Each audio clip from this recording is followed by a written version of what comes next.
Lions TV, we are sponsored by Regal Elevators and Lifts Consultants Limited, a company that is owned and operated by a Millwall fan, just like every single one of the sponsors that you can see on the screen. Right now, if you are going to do a bit of business in 2025, then please keep it in the Millwall family by checking out all of our sponsors' website links in the description below. This is your Thursday club video. We're looking back at Tuesday night's exceptional win on the road against Sheffield United and ahead to a massive game in SE16 this coming Saturday against Middlesbrough. But as always, let's wind it back to Tuesday and start out with a starting 11 that Alex Neil picked to start the match. Okay, so first things first, if you've got a bit of an eagle eye, you might have noticed on social media yesterday, I put that there was going to be a post-match. I didn't get time to film yesterday, sorry, so I've had to condense both these videos into one. But I think that quite makes sense because it gives us a chance to reflect on last night's game where Coventry got a 94th minute winner against Portsmouth, which hampered our playoff ambitions a little bit. But let's keep the dream alive and start by looking back at Alex Neil's team selection. Usually I go into a team selection, and it is very important, yes, but I feel that this was everything for Tuesday night. And everything went right from the build-up to the team selection, to the tactics, to, I'm assuming, what was an absolute weldy of a team talk from Alex Neil, and everything after going forward. I'm going to give you some player ratings very quickly in here as well. It was Lucas Jensen in goal, 9.5. Ryan Leonard, right back, 9.5. Jake Cooper and Kramer, the two central defenders, given both a 9.2. Joe Bryan, left back, 9.2. Mitchell, 9.5. The Noor, 9.5. Kundal, 8.5.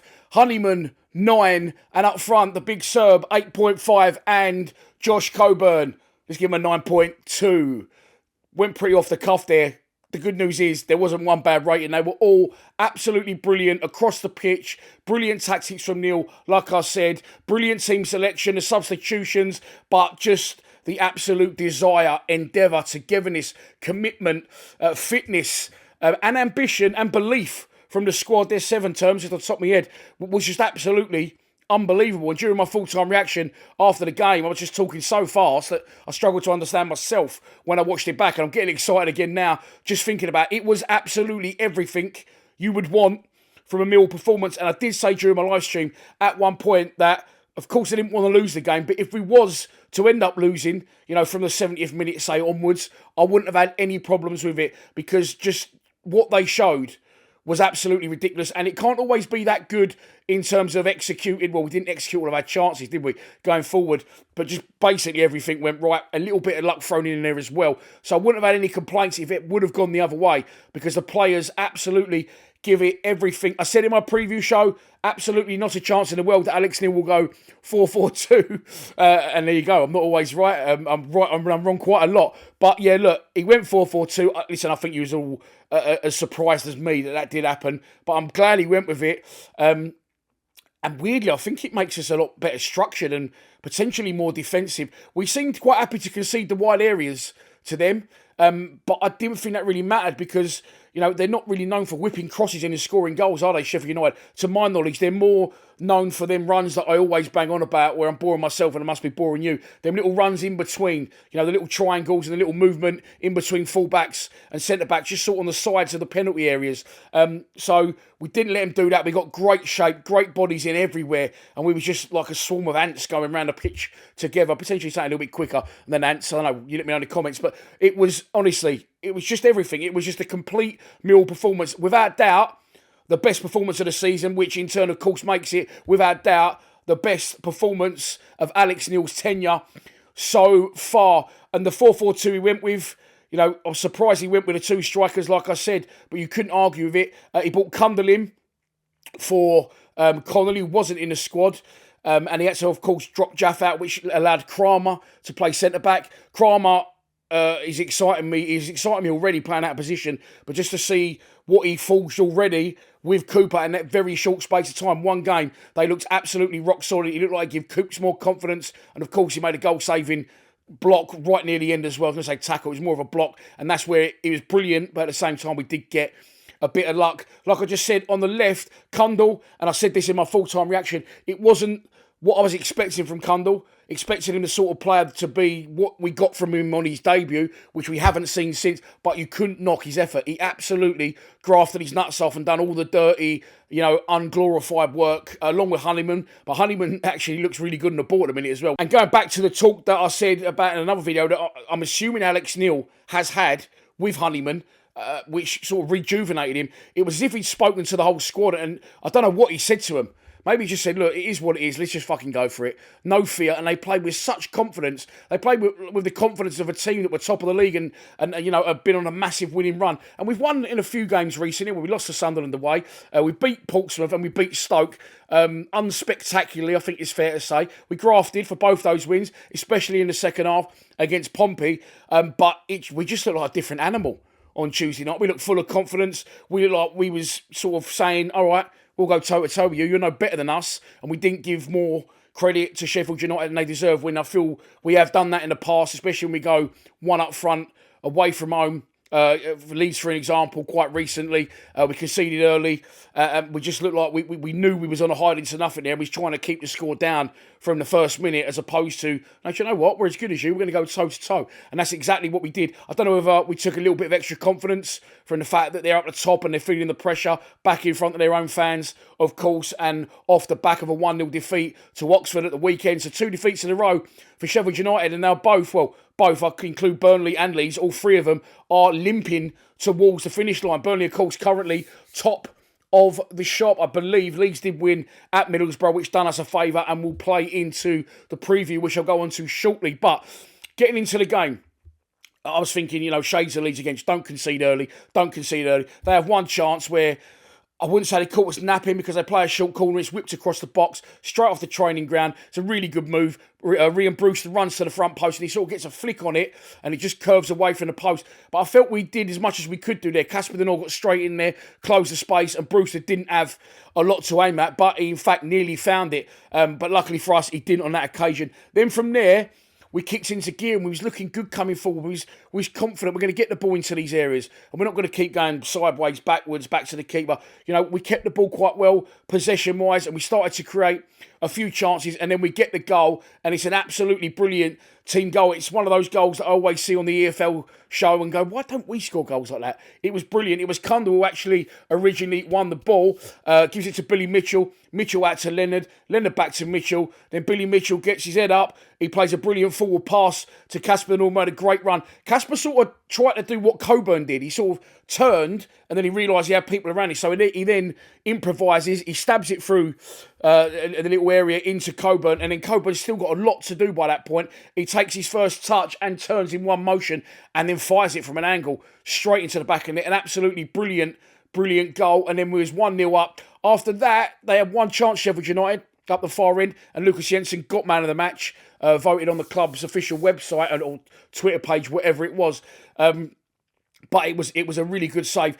Again, did we get caught napping or did they just execute the free kick very, very well? It was Brereton Diaz that got the header. He was unmarked, and we're fortunate in a sense that it goes into a good area. Jensen doesn't have to dive, but you've seen him fly past keepers before they've been able to move many a time. He gets one hand up very strong and he palms it away. We had a couple of more opportunities in the first half where we got the ball into areas but didn't really force anything from their goalkeeper. But I went in at half time, with a belief that, it is definitely on. We need to try and weather the storm in the opening 15 minutes, which we did very, very well. And then we started to sneak back into the game. Chances that they had in the second half, the first one where, and it's probably, funny enough, I think the best one out of the lot, is where they play a sort of short corner. Raksaki was on by this point. I'm guessing that's to try and expose Joe Bryan, who'd been booked.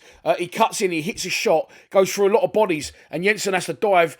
And when people see goalkeepers make saves and they dive full length and they tip it around the post, it's hard, yeah, it's a good save and it looks good for the cameras. But what's more difficult for a goalkeeper, believe me, is those shots that are right next to your feet. Because you've got to kick your leg away quick and get your hand down fast, very close to your body. And it's a really, really good save from Jensen, who gets a parry on it and then gets up and smothers the second one. Other than that, Raksaki missed a gilt-edged chance where he sort of could have just finished it across the box from Ryan Leonard's side on this occasion. And he goes to shoot and he sort of hits his standing foot, takes a fresh air shot, get away with one. And then after that, we had the chance to seal the game. It's a brilliantly executed counter-attack. Ryan Leonard comes away with the ball in a tackle, if memory serves me, plays it into Honeyman. Honeyman collects, knocks it into Coburn. Coburn is very old school, lays it off and then spins, runs into the channel. Honeyman finds him with like a curling right foot pass, absolutely inch perfect, takes out the Sheffield United defender, or the left back. So they're down to two defenders. One's in the centre of the goal. And again, this is the sort of time where we usually fuck stuff up. Coburn, brilliantly weighted pass, perfect for Ivanovic. Takes out the last Sheffield United defender in the process. And a big Serb. I wasn't angry. I was disappointed. I was gutted for him because he went off not long after. And he really, really looked down. He really looked like he's fucking really pissed off with himself. So I was gutted for him more than anything. He had acres and ages. And I don't know what he was thinking because he could see the play. He must have known he was no one else there. Maybe because he scored 2 against Pompey and he's confident. He just thought, yeah, do you know what? First time, fuck off. I'm just going to swing that one in the net. But he had time to control it, carry it in. He could have gone round the keeper, which we've seen him do against Derby, or he could have slotted it and it should have been 2-0. But luckily, it did not matter. After that, Kundal was replaced by Maku, which I actually called for before it happened. And it was nothing against Kundal. He'd run himself into the ground. He ain't started a lot of games lately. And a Maku, I feel, didn't get on the ball, and I wanted him on to try and drive us forward and carry us up the pitch and win free kicks in areas. But we saw a different side to Maku. It wasn't a bad thing. He sort of played safe. He used Joe Bryan a lot as his outlet and he's sort of his cushion, his comfort to move the ball on. And I thought we did really well at Maku. Then other players come and went, and I just felt it's difficult to come on off the bench and get into the swing of the game. But they were just fucking up for it. I don't know what Alex Neil's given them before the game as a pre-match drink or what he said to them, but fuck me, they were absolutely foaming at the mouth. And it's all credit to the manager. We haven't covered him a great deal on the channel, and maybe we should do that a bit more, but he wasn't my first choice as manager, but he really seems up for it. I love what he says as well. After the game, he said, I've been at clubs where there isn't a great togetherness with the fans and the supporters, and you really feel that here. And I was able to harness that and generate it towards the players. And it's exciting times, and we look forward. And he's got previous, isn't he? Especially in his first season at clubs, in taking teams into the playoffs. He's done it with Norwich, he's done it with Sunderland, took both those up. Will that happen to us? I'm not sure. And maybe the playoffs is a stretch, like I said, especially after Coventry winning in the 94th minute, which is still painfully hurting me, as you can probably tell. I've mentioned it twice. But it's just nice to have this exciting end of season. Usually now it's petered out for teams, you know, and it's that on the beach feel about it I've mentioned in a couple of videos previously. But after the big Serb misses, there's another couple of chances again.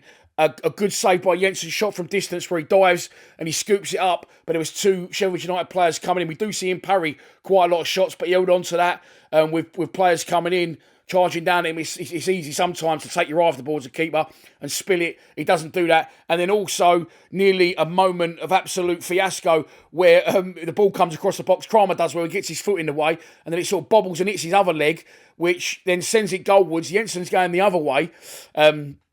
But manages to readjust. Maybe a little bit one for the cameras at that point where he dives on. Oh, no, pushed it away, didn't he? But he earned that one, shall we say, for the cameras. Jensen, he was brilliant. Roberts is back now with breathing down his neck. I saw a nice exchange from them as well at half time. So brilliant to see that Roberts, you know, he's back now, and I've seen him do it before.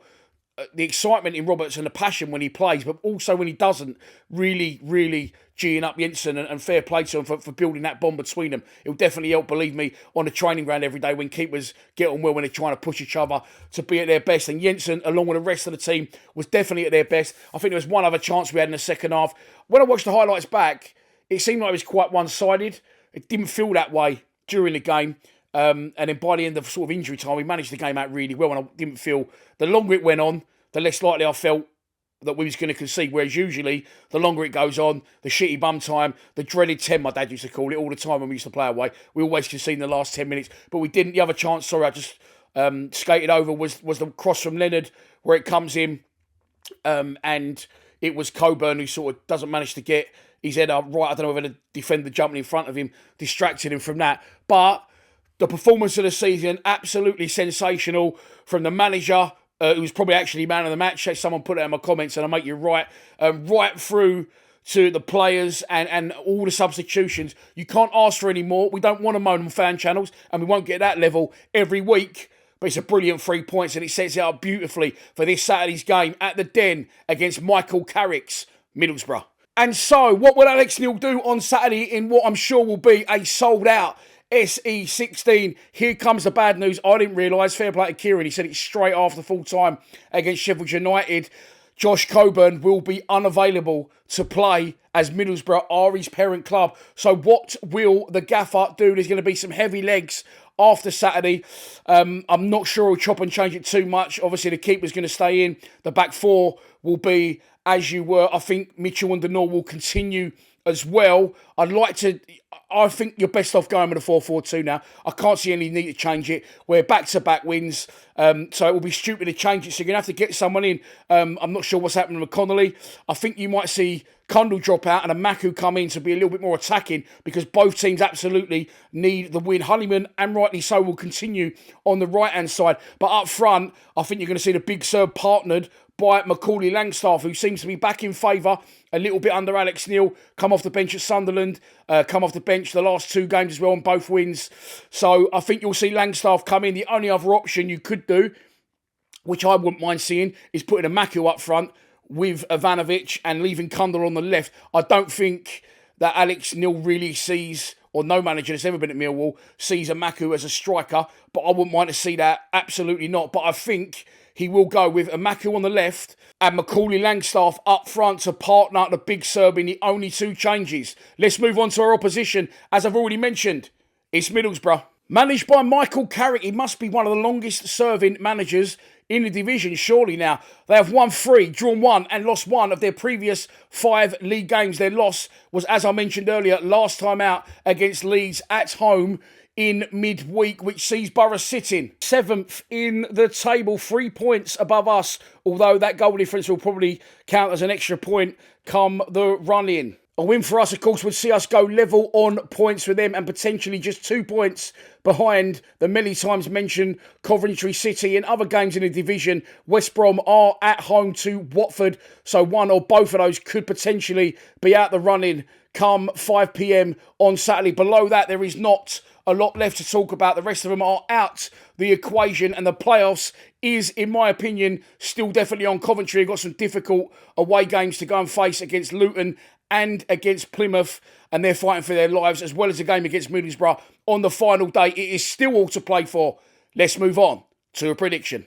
And so, this is your pre-match prediction, and here we go. I am going to go for a 2-1 Millwall win. I'm going to go for Macaulay Langstaff to start the game and score a goal, along with Casper De Noor in a 2-1 Millwall win. And we will be rocking all over the world on Saturday in SE16 and looking forward to a very interesting away trip against Blackburn on Good Friday.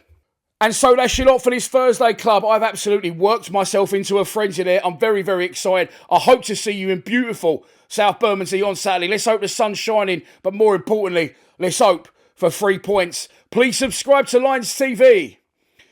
Come on, you Lions.